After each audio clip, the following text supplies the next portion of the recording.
Well, good luck SmackDown. Holy shit, GoodMicWork back at ya. Obviously, how can I ignore this Monday Night Raw? The new era is off and running, and the first ever New Era Monday Night Raw just concluded, and it was one of the best Monday Night Raws we've seen all year, possibly the best. That was a really fun show to watch and a really fun show to live tweet during. Let's start right at the top here. Now, you guys know that I've been trying to contemplate how to handle commentaries moving forward with Raw and SmackDown happening live back-to-back nights. I'm thinking that I might eventually start coming up here on Wednesdays, but since the new era just kicked off, we had a pay-per-view last night. We knew there was going to be a lot of setup to SummerSlam tonight on Raw and tomorrow on SmackDown. I had a pretty good feeling that I was going to be up here tonight after Monday Night Raw, and we'll probably come up and say a couple of words tomorrow night after SmackDown as well. From there, I'll probably initially judge it on a week-to-week basis, depending on how good the show is, whether or not I come up and talk about both individually or both at the same time on Wednesday. We'll play all that shit by ear. But as far as tonight goes, man, Monday Night Raw kicked off this new era in a great way. Let's talk about this show in general. I don't want to go match by match because I want to talk about the main event. I want to talk about how the show concluded and went off the air. One of our co-main events for SummerSlam has been announced. Officially, as of now, Seth Rollins will be taking on,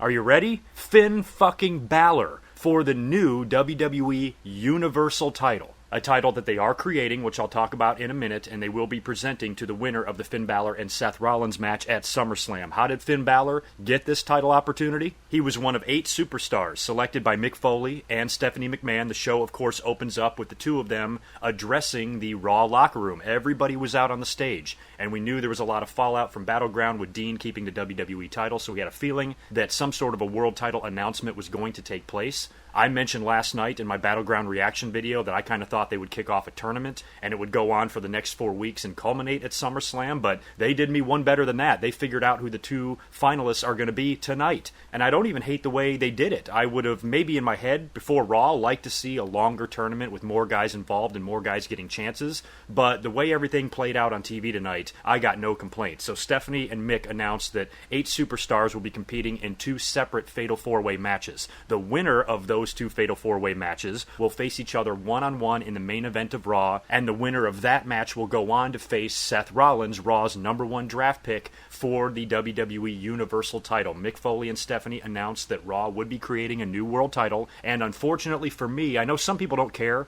A lot of people really had no interest in seeing the World Heavyweight Championship come back. For me, as an old school guy, it's the only thing I have to cling to the past. It's the only belt they could possibly bring that would strike any sort of love for me. But I had a feeling the whole time that they were not going to bring that belt back because it's just a big gold belt, and even though I think it's a beautiful piece of hardware, it doesn't have WWE's big, giant, obnoxious fucking logo front and center in the middle of it. And I had a feeling that if they created a new title, they're going to want the WWE's logo right there for everybody to see. I mean, hell, they got to deal with ESPN now. They're always sending their talent to do interviews and shit, so if you have a guy go on ESPN and he happens to be a champion, you want that big WWE logo for all to see. So I knew it was a long shot for the World Heavyweight title to come back. I was still holding out hope that it would, and not only are we not getting the World Heavyweight title, the physical belt itself, it's going to look different, obviously, but they're also renaming it to the Universal Championship, and that I hate. What the fuck, WWE? They're naming it, I guess, after the WWE Universe, but to me it just doesn't,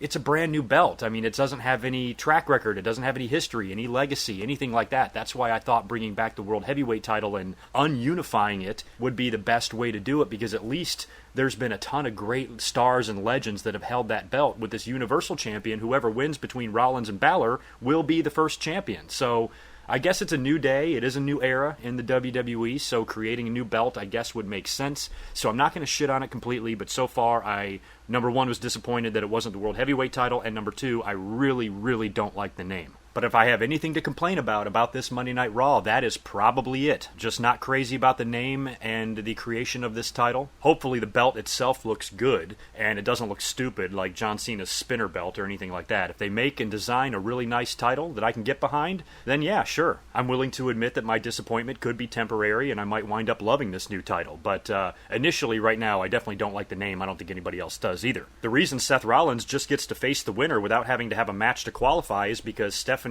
considers him the uncrowned champion. They blamed everything on Roman Reigns during the promo. Stephanie completely shit on him again. This is 5 straight weeks now that they have completely verbally buried this guy on TV. says that if it weren't for him, the WWE title would be on Monday Night Raw around the waist of Seth Rollins, but he fucked it all up. He's not a good guy. He's not a bad guy. He's just a loser, is what Stephanie said. So that was pretty interesting. I mean, I'm really surprised with this shit with Roman Reigns. I thought that the punishment was over after last night. I said, okay, that's enough, whether you like Roman Reigns or not. I think we should all agree that considering what he got caught with, taking Adderall, while it is bad, and he definitely did violate the wellness policy, I don't think this guy is a drug addict or anything like that, so some swift punishment cost the guy some money, should help him learn his lesson. And like I said, he lost 2 straight pay-per-views in a row clean. They took the title off of him, costing him God knows how much money. He was suspended for 30 days, and they fucking buried him on the mic on TV for 5 weeks after spending all that time and energy and years in building this guy up to be your next big star. I said, okay, 1 month of punishment should be enough. This should end starting tomorrow night on Monday Night Raw. And when he was announced to be one of the participants in these 2 Fatal 4-Ways, I'm thinking to myself, okay, Roman's going to get back on track here. He'll win the Fatal 4-Way. He'll beat whoever he faces, and he'll go on to face Seth Rollins at SummerSlam, and hopefully they'll do some sort of a heel turn or something like that to where either Seth Rollins walks out the WWE champion and makes us all happy, or Roman Reigns goes apeshit, turns heel, and absolutely rips Seth Rollins' head off and turns into this dominant Brock Lesnar type heel monster that doesn't give a fuck about the fans. And I was still thinking that he could do something like start the Roman Empire and have a couple of guys join him like Gallows and Anderson, or maybe align himself with Paul Heyman or something like that. Basically, all we know is something with Roman Reigns has to change because the fans are shitting on him harder than ever.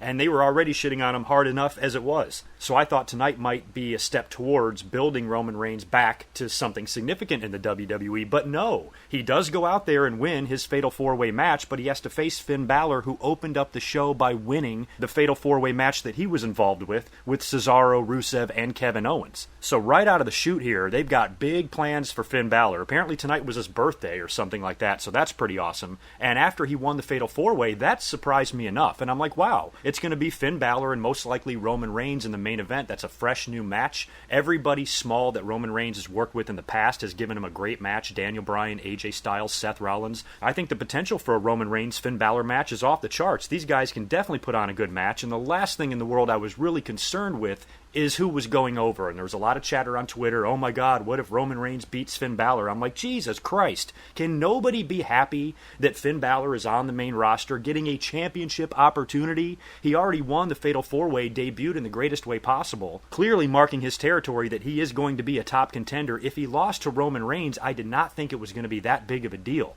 but the fans were all up in arms about it. Forget seeing any positiveness in it at all. Finn Balor had to win or he was going to be completely buried. The guy has been there 3 minutes. He was on television for 3 to 5 minutes, and the fans were already very concerned with whether or not he was going to lose a fucking match. He just goddamn got there. So what I was expecting is for him to win the first one and maybe lose the second one. I was actually surprised that they put him in these matches at all. I thought his debut would be the whole deal with the gimmick and the demon makeup and attire and the entrance and the whole thing. I thought that's the way they would debut him. Putting him in a random Fatal 4-Way match, I was like, that's kind of interesting, but it all makes sense now because they planned on the guy winning the fucking thing, and I really wasn't seeing him going to SummerSlam to face Seth Rollins. I know it's going to be an awesome match, and I'd never said that I didn't want that to happen. I'm just thinking along the lines of WWE's way of thinking, or WWE's pre-brand extension way of thinking, I should say, because I did not see this coming at all. So Finn Balor wins his Fatal 4-Way, Roman Reigns wins his Fatal 4-Way, and the fans get to shit themselves for 2.5 hours while they wait for this match and get all worried about who's going to win, who's going to lose, and all this shit, where I was the only one, I think, on Twitter that was like, excuse me,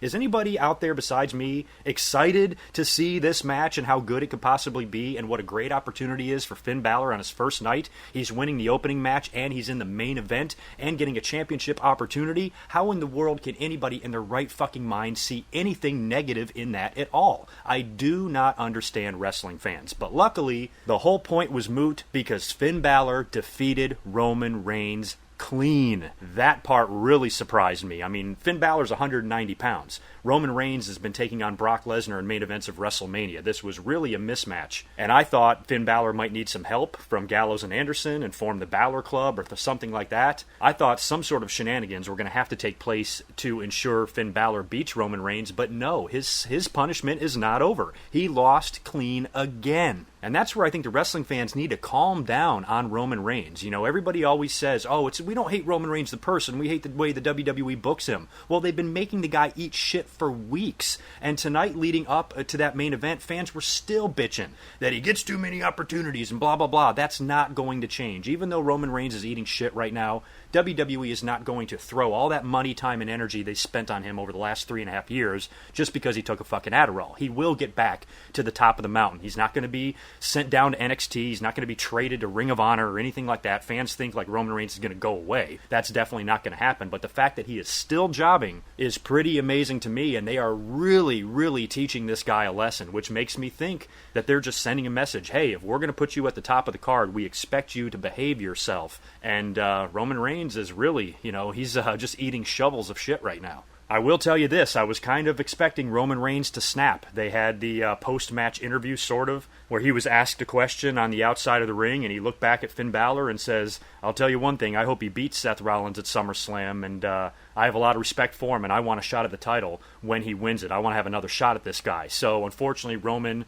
stayed true to himself, showed respect, but you can tell eventually he's going to snap. That he has to. Especially if he loses another match. I don't know who he's going to work with at SummerSlam now. I guess they'll kickstart another feud for him coming up starting next week. But if he keeps losing like this, eventually they got to turn Roman Reigns heel. I really don't think they're going to do with him what they did with John Cena. A lot of people are like, oh, keep dreaming. They're never going to turn Roman heel. Roman Reigns and John Cena are two completely different people. John Cena, I truly feel, is a once-in-a-lifetime wrestler as far as how the WWE treated him. I cannot see them treating somebody else like that and putting all of their eggs in one basket and keeping a guy a babyface for 15 years. Roman Reigns has potential to turn heel. He's been a great heel before. He has a heel look even. The fans already boo him as it is, and you can even tell now that they might be building up to something. So to say that Roman Reigns will never turn heel, I completely disagree with that statement. I actually think he will.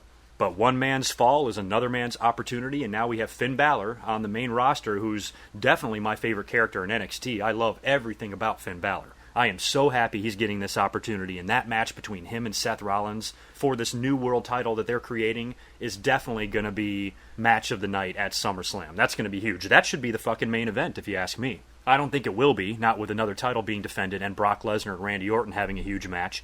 I think it's too early to speculate on what the main event is yet, but if those two guys were to be given the main event at the second biggest pay-per-view of the year, holy shit, how far we have come. That whole piece of business was pretty fucking awesome. Yes, I'm not thrilled about the name of the new title, but to me that's minor. Their build-up towards it and the 3 matches we got tonight to determine that SummerSlam match was pretty fucking awesome, and Finn Balor has arrived. You can definitely tell that this is a new era. Has a whole new feel to it as well. Raw debuted tonight, a new logo, a new theme song, and a new set. Now, the set is not that different.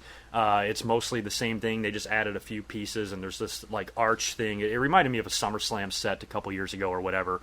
But the biggest thing was the new music, which I like. I don't even know who sings it or what the fuck it's about. They also moved the announce desk back to the stage like they had in 2002, 2003 when Eric Bischoff was in charge of Raw. And I wasn't sure if I would like that at first because the pictures and this information was leaked a little bit before Raw started. So I was like, I don't know how this is going to look. I really didn't like it the last time they did it. But it's much better now, much more evolved, much more refined. And I love the way the announcers are kind of standing behind the desk, standing up facing the camera to welcome all of us to Monday Night Raw. Corey Graves is a fantastic addition to that commentary team. I could not stop reading how many tweets from people saying that he is a million times better than JBL. I think people noticed JBL's absence more than the addition of Corey Graves because it was just so nice to have JBL's voice out of our fucking heads. The logo is not horrible. The W in the Raw kind of looks a little weird, a little blocky. But overall, I like the logo. I like the music. I like the new set. I like what they're doing with the announcers. So far, I like everything. And if all that wonderfulness with Finn Balor and Roman Reigns and the Fatal 4-Ways and the SummerSlam match with Balor and Rollins being made tonight in the main event, that wasn't all that happened. We had some more huge news to report, and that is we have a brand new WWE Women's Champion. Sasha Banks got the title match tonight against Charlotte. Mick Foley and Stephanie McMahon announced the match during the addressing of the WWE locker room at the beginning of the show, and I was kind of thinking, Sasha probably won't win. I can see them holding this off and giving her the big win at SummerSlam. I think that's what they've been building for. At least that's what it seemed like they were building for. But in the back of my mind, I was thinking to myself, you know what? They really want to get Raw off on the right foot. It's a new era. So far they're off to a hot start, and I was even thinking that later on, if Finn Balor loses, maybe Sasha winning in dramatic fashion will help lessen the blow of Roman Reigns going on to face Seth Rollins at SummerSlam. But we didn't have to worry about that because Roman fucking lost anyway. But Sasha ends up defeating Charlotte in a great fucking match. She taps her out with the bank statement. All sorts of stuff led up to it. These girls were taking crazy risks. I thought Sasha Banks died diving on the outside of the ring. I mean, between her tonight and Big E last night, I hope nobody winds up in a wheelchair. That was scary shit. Charlotte even did a top rope moonsault onto the floor.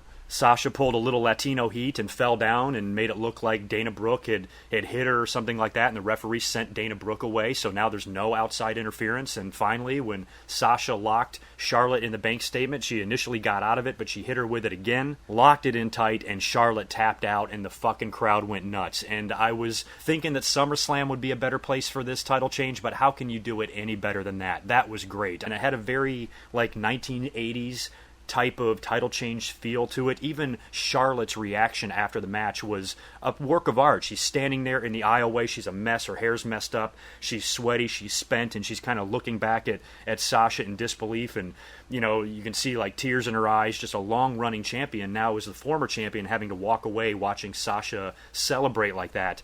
The whole thing just, it gave me this Hogan and Warrior WrestleMania 6 title change type of feel, the way Hogan kind of walked away and watched the Warrior celebrate and all that. I thought it was shocking. I was not expecting it, and I was really happy about it. And I can live with it not taking place at SummerSlam. And who's to say that match still won't happen? It probably will. Charlotte will probably get a rematch at SummerSlam and might even wind up winning the belt back at some point. But as far as tonight goes, Sasha getting that moment, I mean, she was definitely emotional about it. The fans loved it. I was absolutely thrilled to see that. So congrats to the boss, new WWE Women's Champion, in a very dramatic and good WWE Women's Championship match. And I am as proud as ever of those girls and how hard they're working and how they have restored credibility to that division in the WWE. As far as what else we saw on Raw, we saw the return of the enhancement matches, which was kind of interesting. Nia Jax made her debut on the main roster tonight, taking on, I forget her name, Britt Baker, I think, something like that. Tiny little girl. I don't know if she's been working in NXT as a jobber or anything like that, but she basically was out there to get squashed by Nia Jax. That was pretty cool. They did another jobber match later on with Braun Strowman, who came out to some new music, and he beat the hell out of this little 98-pound kid, James Ellisworth or something like that. I forget his name. He just looked like some random schmuck out of the crowd who took his shirt off. I mean, he was about as normal looking as you can get, and he got his ass kicked by Braun Strowman, so that was pretty crazy and pretty cool to see. If they have a 3-hour show, you might as well throw in a jobber match here or there. Instead of shooting your load with everybody at once, giving them competitive matches every week, it's how guys get dull and stale, and that's where 50-50 booking comes in, is when you have guys, you have top stars facing each other every week, you really have no other choice than to book it 50-50. So the inclusion and the addition of these enhancement matches and having one or two of them for every Raw, I think is a really, really good idea. We saw the New Day come out to a big championship celebration to celebrate their reign as the longest-running WWE Tag Team Champions in history. I had a feeling that they were going to kick off a new feud tonight, hopefully with Gallows and Anderson. I've been predicting them to get their hands on the tag team titles at some point, and they came out there and attacked the New Day. After they brought in somebody from the crowd, Sonny Boy. He just kept saying his name was Sonny Boy. I have a feeling this might be a relative of one of the members of the New Day or something that they just gave some random TV time to, because the whole thing made no sense at all. Why the hell did they even bring him in there? They wanted to find an honorary member of the New Day. If I was in the crowd, they would have definitely picked me, for sure. But they picked Sonny Boy, and he got in the ring and said a few things, and then Gallows and Anderson attacked, and they talked shit to Sonny Boy after the beatdown and all of that. So that looks like it will be your next tag team title feud, and they should be the guys to defeat the New Day finally and end their reign. We saw the return of Neville tonight. My stream fucked up and I missed the whole match with Curtis Axel. I didn't even bother looking up the result because I doubt very seriously that Curtis Axel won, so I'm pretty sure Neville came back and won his re-debut, but unfortunately I didn't get a chance to see how good he looked because my stream was acting like a cunt. Enzo and Cass also won a match against the Shining Stars. This might as well have been an enhancement match because the Shining Stars are not over at all, and Enzo and Cass are super over, and I have rapidly become Team Enzo. At first I didn't know what to make of the little fucker, but now I think he's a riot. I could watch that guy dance, run around, smoke crack, and talk all day long. He is hysterical. So that, in a nutshell, is your Monday Night Raw. I got to say, the new era is off to a great start. We haven't even kicked off the Cruiserweight division yet. That'll probably start maybe after the Cruiserweight Classic concludes, I'm guessing, but I don't know when. They also announced tonight on Raw that Brock Lesnar will be making his return to TV next week on Monday Night Raw from Atlanta. I had mentioned last night in my Battleground video that I didn't think he would appear at all until SummerSlam. I thought they would do one of those deals with him and Orton where they don't see each other until SummerSlam, and they might still do that because they're on separate brands. So unless the two sides, the GMs and commissioners, come together and allow one guy to appear on the other show just for promotion purposes, I don't know. And I also don't know if Paul Heyman is going to have his shit worked out with WWE by next week in order to appear with Brock Lesnar and do his talking for him, because there's a lot of controversy surrounding Brock Lesnar right now. Randy Orton took that great shot at him last night in his promo. You have to wonder what he might say about it, or what Paul Heyman might say about it, or if they'll ignore it, or what Brock's demeanor is going to be like at all next week on Monday Night Raw. So that is pretty much it. I'm going to get out of here. I didn't want this commentary to be too long because I will have to come up here and say something tomorrow night after SmackDown as well. I'm not going to ignore that show. They have got a lot to follow there, and I hope SmackDown can do half as good as Monday Night Raw. I will not be home to see the show live, so I will not be live tweeting, but I will catch the replay when I get home, and I will have a review on SmackDown up extremely, extremely late on Tuesday or sometime on Wednesday. I will catch you guys tomorrow night. Have a great rest of your night, and I'll talk to you soon. Until then, peace.